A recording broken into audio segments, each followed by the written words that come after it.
Hello and welcome to Quarterlight, your car brochure channel, and in today's episode we're going to be going to Australia to have a look at the Australian spec Ford Escort.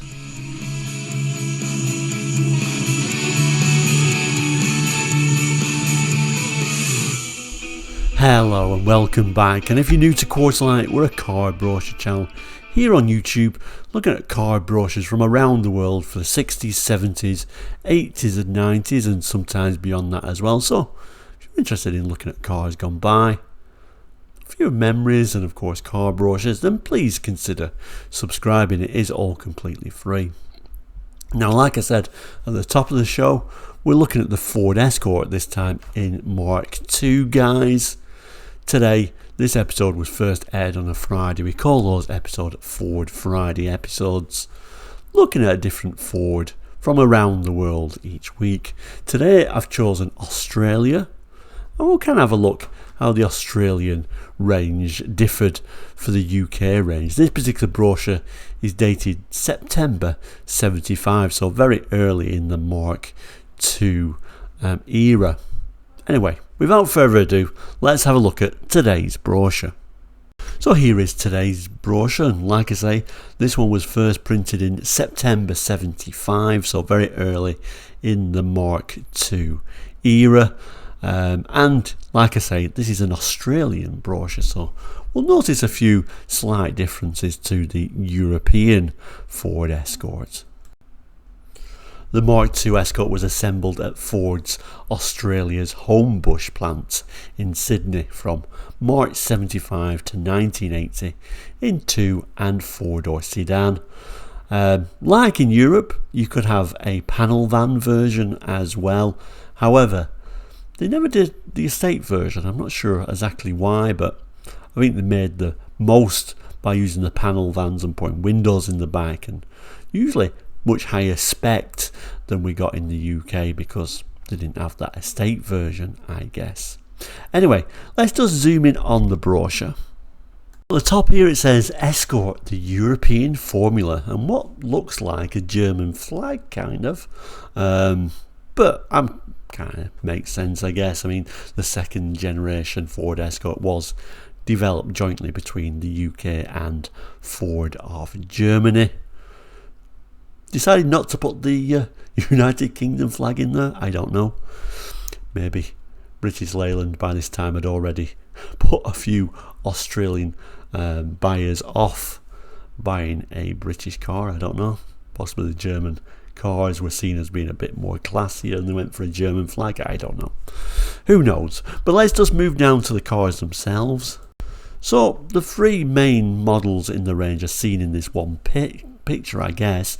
At the back there is the L, the one in the middle is your XL, and the one nearest to us is the car you always aspired to own, your Escort Gear, the fancy version. And you'll notice on the L and the XL we've got round headlights, the Gear having the square headlights.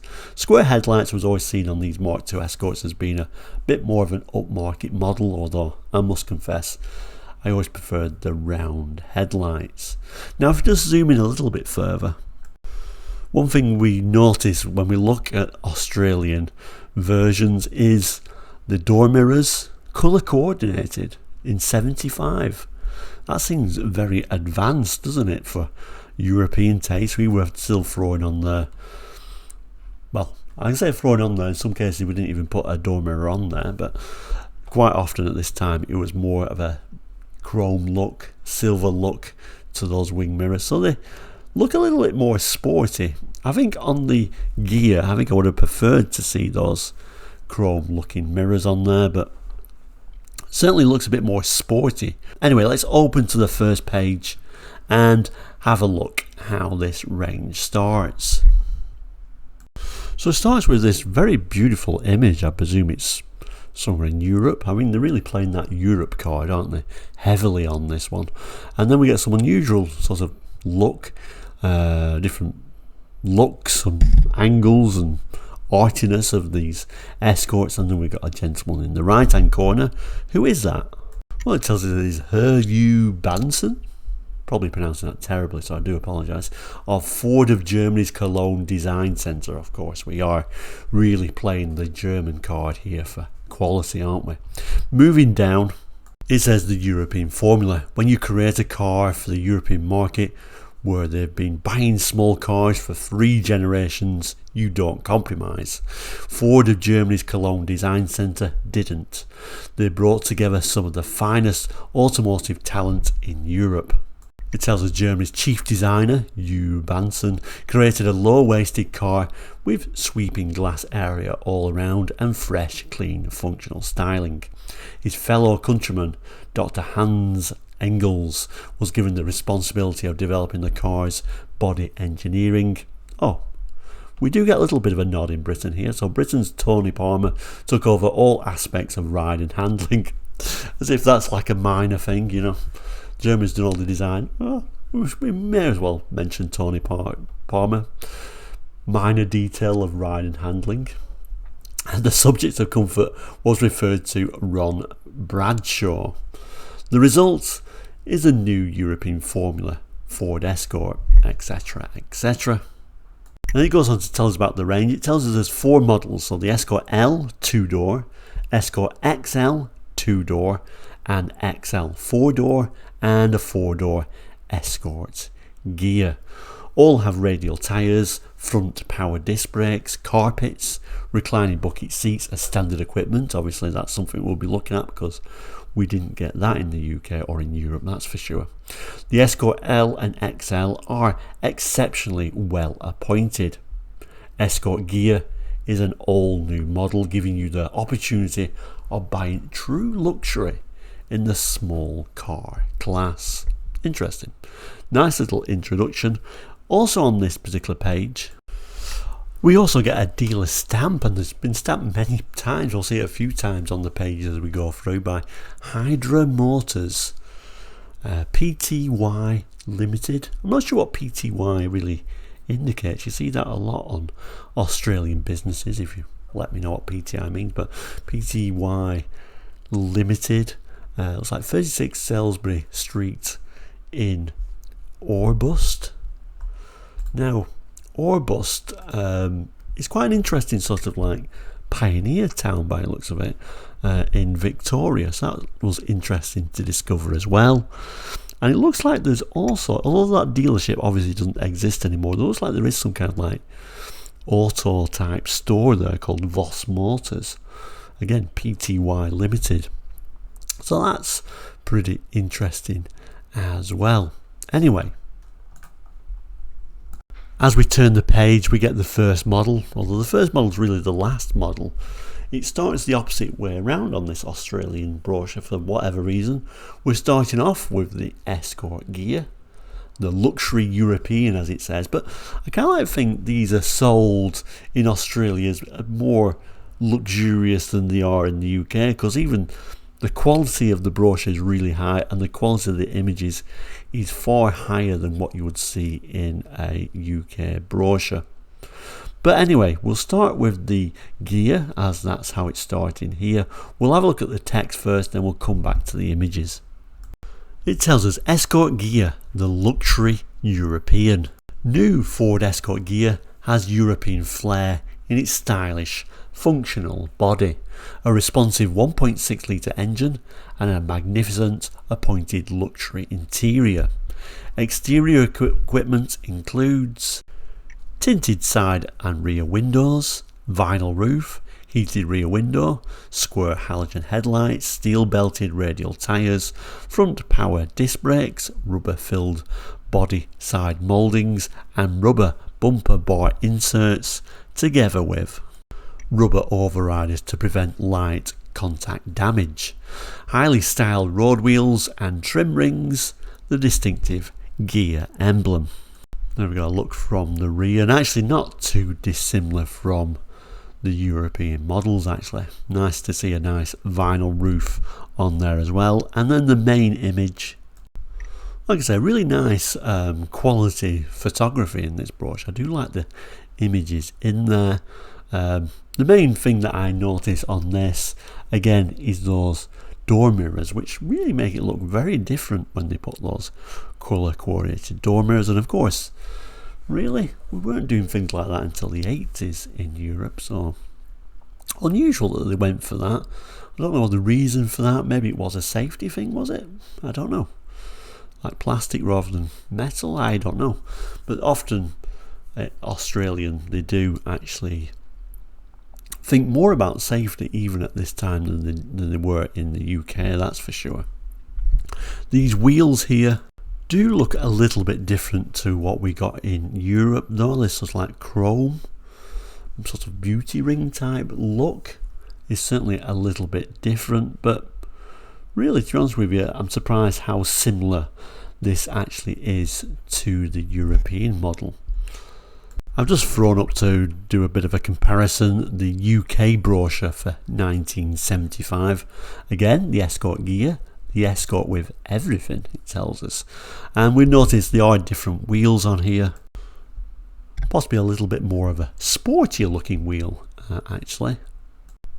And then we can see that more familiar door mirror being, like a chrome look mirror.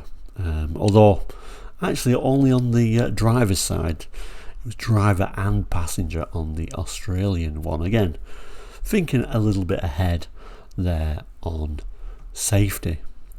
Now, even in Europe, we did get head restraints on our gear though, so that was quite nice to see. Again, 1.6. Although in the UK we could get these as a 1.3 as well. Now later on they actually brought out the 2 litre came as well later on. That was a 2 litre from the Cortina, but it was slightly detuned actually from the UK 2 litre Cortina engine. And they actually dropped the 1.3 at that time, so we'll see the 1.3 later on in the Australian brochure. But just the 1.6 for the gear for Australian. Like I say, 77 came along, bit of a different Australian emission law. So, like I say, dropping the 1.3 and bringing a Cortina 2 litre and lower tune to the European Cortinas. So that was certainly a little bit different to what we found in the two countries. A peek in at the European Ford Escort gear, and then going back to the Australian brochure, and then the Aussie Ford Escort gear interior, which actually surprisingly isn't too dissimilar, although we will see like rear seat belts in there, don't we? So not too dissimilar, but we'll certainly see a huge difference when we see the lower spec models. More images, the Australian door card and that unusual armrest handle design on the Aussie models. I think this is trying to show you, we've got grab handles, we've got a heated rear window, and looks like that's a rear seat belt. Seats, a little bit better detail. Those door mirrors certainly look a lot more futuristic, and like I say, on both sides, not just on the driver's side. A bit of a look at some of the options there. So we've got a radio, we've got a clock, and then the front dash, not too dissimilar actually to the European one. Again, gear, so they have to throw wood on there, don't they? So one thing to say, I think the pictures in the Australian brochure are far better, far clearer. So I think from just that alone, I think they were trying to sell it as a slightly more upmarket vehicle than they were trying to sell it in the UK, which was like a bargain basement car for everyone sort of thing. They weren't pointing out that sort of European wonderfulness, of course. Now moving on, we're moving down the range. We come to the Escort XL for Australia, both in 4-door and 2-door guys. Looking at the wheels, looks like slightly different spec if you got the 2-door version, unusually. No XL version for the UK. We got the GL in this place, and in fact even in Australia the XL eventually turned into the GL, so they used the GL badge there, and I don't think this is too dissimilar to what a European GL was anyway. They just chose the XL badge instead for whatever reason. Anyway, let's zoom in on the text and then we'll come back to these images. And interestingly, they got the dealer stamp on there, that Hydra Motors. They went crazy with that dealer stamp, didn't they? So it says, Europeans expect a lot from cars. Escort XL lives up to the great expectations. Whether you choose a 2 or 4 door, Escort XL comes to you with European luxury and flair in all the things that matter. The proven and economical 1.3 litre engine is geared to a sporty floor shift or optional T-bar automatic. So yes, again, they did simplify things and just said, you know, your XL just came as a 1.3, your gear just came as a 1.6, and your L just came as a 1.3. Although, like I mentioned earlier, the 1.3 was dropped later when those emission regulations came in and they brought in the Cortina's 2 litre engine instead. But like I say, a 1.3, similar to the GL actually. The GL Escort was a 1.3 as well, so the GL certainly was the closest match to this XL in 75. It goes on to tell us, take the wheel and you're in full control with responsive rack and pinion steering, radial tyres and front power disc brakes. Look around and you'll find there's a large glass area for better vision. Stretch out, and whether you're passenger or driver, you'll find the interior surprisingly roomy. Flick on the headlights and make an illuminating discovery. Halogen bulbs for improved light output. There's more for you to discover. Rubber inserts on the bumper bars, a spacious boot, a 46 amp hour battery, new 13-inch wheels, a heated rear window demister, hazard flashers. In fact, the more you look around, the more you'll find to get excited about. And as a hidden extra, we've used sound deadening materials throughout the car to give you quiet satisfaction as you drive. A look at the rear and the XL badge, and if we peer inside we get our first glimpse of those very different Australian seats, which we'll come back to in a moment. More European images, why not? And then the main image there again, we're seeing that colour coordinated mirror, although it's only on the driver's side this time. There's a 1.3 badge. Round lights, of course, the GL in the UK was a square headlight, but again we'll look at that in a moment. And I think these wheels are also slightly different, but of course the unusual bucket seats are very different. We didn't get head restraints or anything on our Mark II Escort GL at this time. And then the 2-door version, like I said, they've gone for a slightly different look. They've gone for like this it's sort of, I don't know what you'd describe it as, sort of a dog dish style wheel trim. Let's just have a look at that. Very different to anything I've seen on a Mark II Escort before. I'm presuming this is just purely a Australian wheel trim. And then we can see no door mirror on the passenger side, just on the driver's side.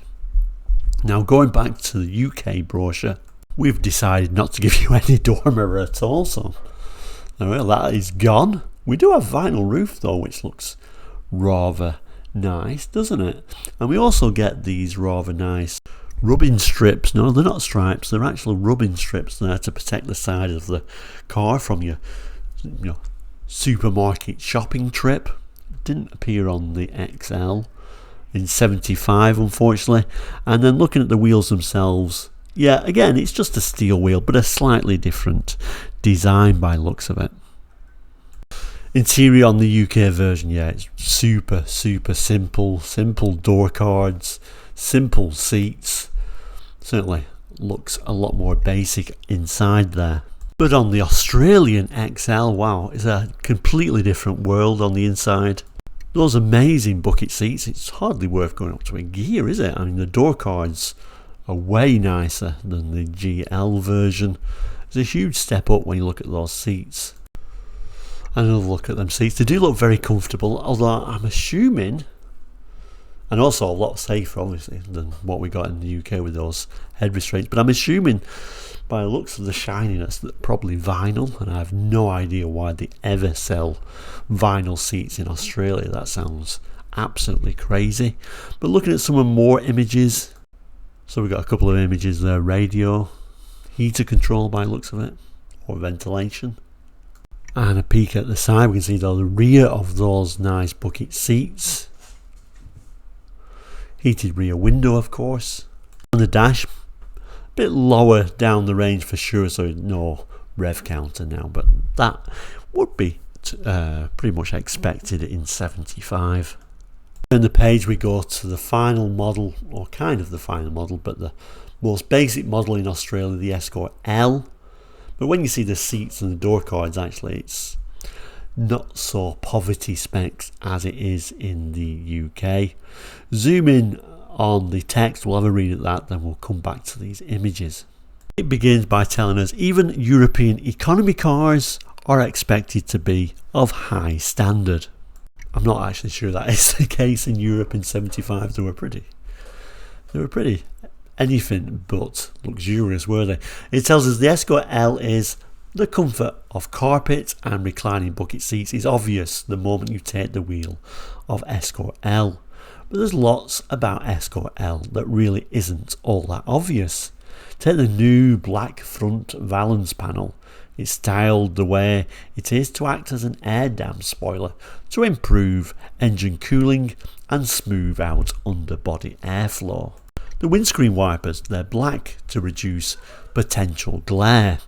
The revised suspension, it's suited to rough country road conditions and gives you firm, sure grip on the road at all times. The front brakes, big 244mm power discs. The face level ventilation system, it has a demist capability and is so efficient it changes the air in the car every 20 seconds. And the attention given to the sound insulation. Sound deadening material have been used extensively throughout the car, even on the clutch pin to stop noise transmission along the clutch cable. These are the hidden improvements. Others are more obvious, like the rear seat headroom, 2-spoke steering wheel, full wrap over door trims with luxury door pull armrests, tinted rear window, warning jewels for indicators, alternator, oil pressure and high beam lights, and you'll find big 330mm wheels and radial tyres. Other features include proven 1.3 litre cross-floor engine geared to a sporty 4-speed floor shift, large boot capacity and rear seat legroom, high-low intensity panel lamp lighting, column-mounted control stalks for lane change turn indicators, high-low beam headlights, flashers, electric windscreen washers, 2-speed wiper horn, prismatic interior rear view mirror, 46 amp hour battery, inertia reel seat belts, fully illuminated slide heater controls. And it tells us we're going to be looking at the L sedan and the L standard equipment features. Okay, so anyway, let's have a look at the images. Yes, you'd never guess that was an L, would you? Certainly for European eyes looking in there. That nice door card and those lovely bucket seats. Lots of black though. Rear though, and the rear tail lights as well. Someone looking extremely happy in the rear of their Escort L, and of course the main image, this rather nice blue example. Again, you can see that colour coordinated mirror on the driver's side, where you wouldn't have got any sort of mirror at all on your L Escort in 75. And certainly the standout feature is those big bucket seats there. If we just have a quick look at our Escort L in the UK in 75, a rather nice 2-door example shown here, although it could be 2 or 4-door in the UK. So this is the L again. I think we should probably move to the seats, because obviously that interior is a huge difference, isn't it? Look how cheap that looks with those seats and that yellow paint coming through on that very basic looking door card. The thing is though, the L wasn't the most basic model in the UK. These came with an 1100 or a 1300, I must add as well. So you could have an 1100 here, and also an 1100 economy engine as well. But yeah, like I said, this wasn't the most basic model in the UK. We could also have the Escort Popular, the real basic model, black grills, black bumpers, black door handles, no sort of bright work on at all apart from these. I actually quite like these wheel trims, actually, different than the Australian version. Again, you can have this as a 1.1 or a 1.3, but we're talking super basic. These were only available as a 2-door as well, although you could move up to the Popular Plus and you could get them with a 2 or 4-door. But you know, I think we had less expectations maybe in the UK, and we really put up with real budget cars, and you can't get much more budget than a Escort Popular. Anyway, moving back to the Aussie brochure. Actually, just before I do move to the Aussie brochure, I should mention the Escorts you couldn't get in Australia. The estate, or wagon I should call it, if we're talking to those in Australia. You couldn't get this version because you actually got the van instead, although there isn't any mention of the van in this particular brochure. This, however, is the UK van version for anyone who was unsure about that. And like I say, in Australia you could get this, and often they had windows in, and then later on we got real surfer specials like the Sundowner and super interesting versions. The other model that you don't appear to be able to get is probably what is my favourite model, the Escort Sport. At least you couldn't get it as a separate model. It was just a separate model, the Escort Sport. It wasn't a package or anything. You just went in and said, I want an Escort Sport, and it looked like this. In Australia, it works slightly different. You could get it, but in a different sort of way, I guess. And this was kind of like essentially your Escort Sport, I guess. And actually, one thing I do like about it is when you put the colour coordinated mirrors on this, I think it really suits it more than the chrome. But this was like a package, so you could get the Escort Sport, but it was a package, and it was called the GS Rally Pack. So you could just have your normal Escort L and say I want the GS Rally Pack. We can see that package adds driving lamps, overriders, sports road wheels, black nylon coated front bumperettes and rear bumper, and a bold body side stripe. Inside you'll find a soft feel 3-spoke steering wheel. So yeah, not exactly the same specifications as what you got in the UK, and particularly this big black stripe's a little bit unusual, isn't it? But certainly looks nice, and you got those bucket seats which really suit it as well. In the UK, I think the stripes were a little bit more subtle. You know, just sort of like very tiny little stripes going down it. But same sort of idea, a 1.6.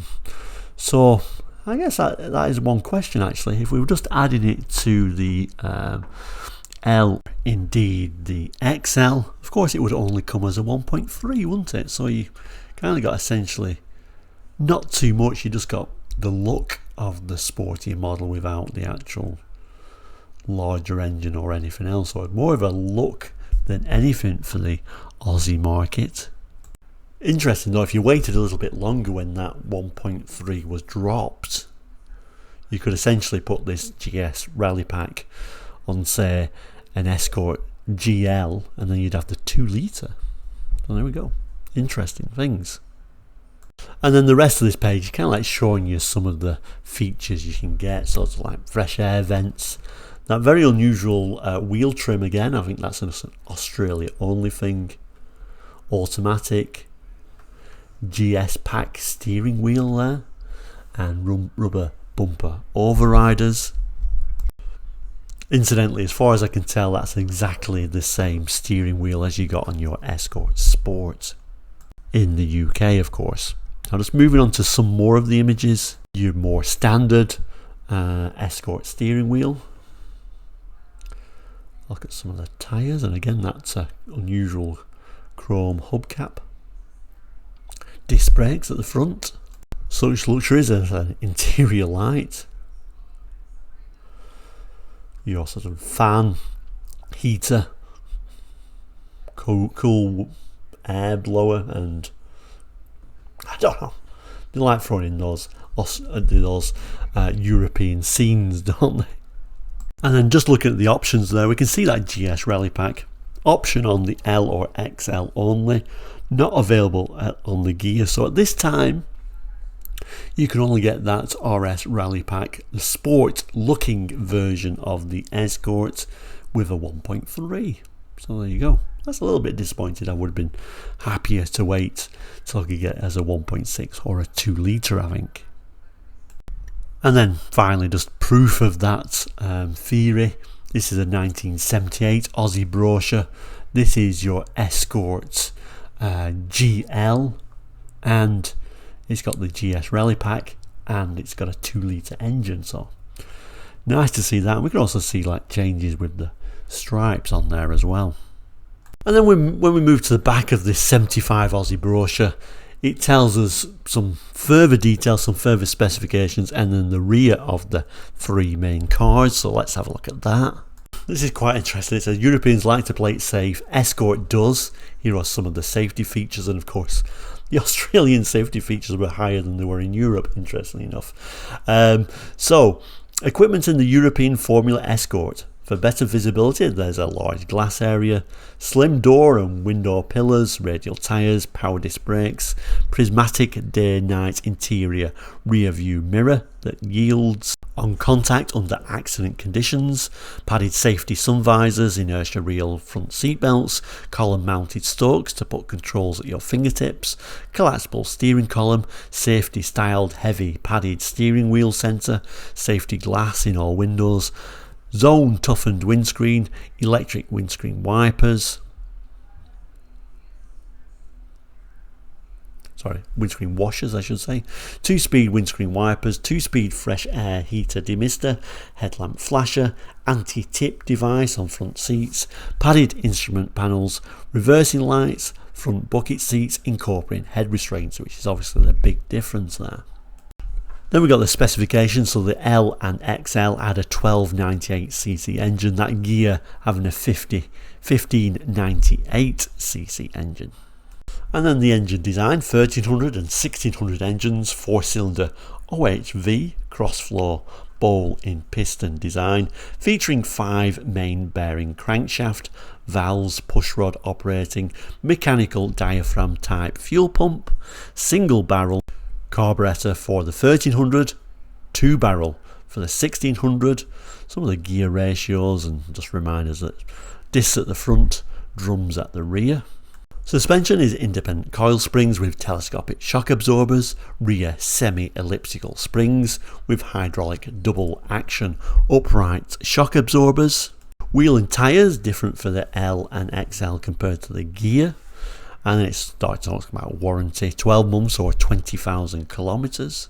Bottom there, Ford Sales Company of Australia Limited, 1735 Sydney Road, Campbellfield, printed September 1975. And then the rear of the main models, so the one furthest away now is the Gear, XL in the middle, and the blue one is the most basic model for Australia, the L.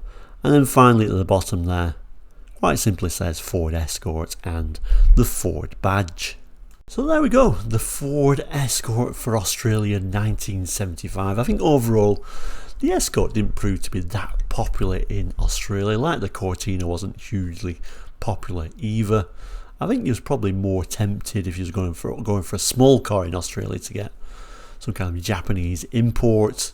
And of course Australia, we probably prefer a nice 6-cylinder engine, so if you're going to get a Ford, I think you're more likely to have gone a bit bigger and got a Falcon personally. But there we go. I don't think the Australian market at this time was really understood by a lot of outsiders really. I mean, look at BL, they never really understood the Australian market, and I don't think the Escort or Cortina really fitted that well in with that market. And I don't know, it probably didn't really last that well with the harsher conditions in Australia anyway. It was much more likely to get a Japanese import that was probably extremely reliable. But anyway, that's just my views. Let me know in the notes what you think about the Australian built Ford Escort and how it compares to the UK cars. Many more episodes to come in the near future, both for Australia and other countries. So I hope you've enjoyed this one. Have a great weekend. If you're not done already, please do. Consider liking and subscribing. All that is completely free and very much appreciated. And we've now got almost 500 videos going now, so I'm sure there is something for everyone, and certainly there is quite a few actually now. We're getting quite a little bit of a collection of Australian brochures there as well, and many more Australian brochures to come. But thank you so much for watching. I've added a couple of boxes there for other videos we've done it in the past, so if you got time you may want to have a look at those as well. But overall, thank you so much for watching today. Please do take care, and we'll see you very soon. Goodbye.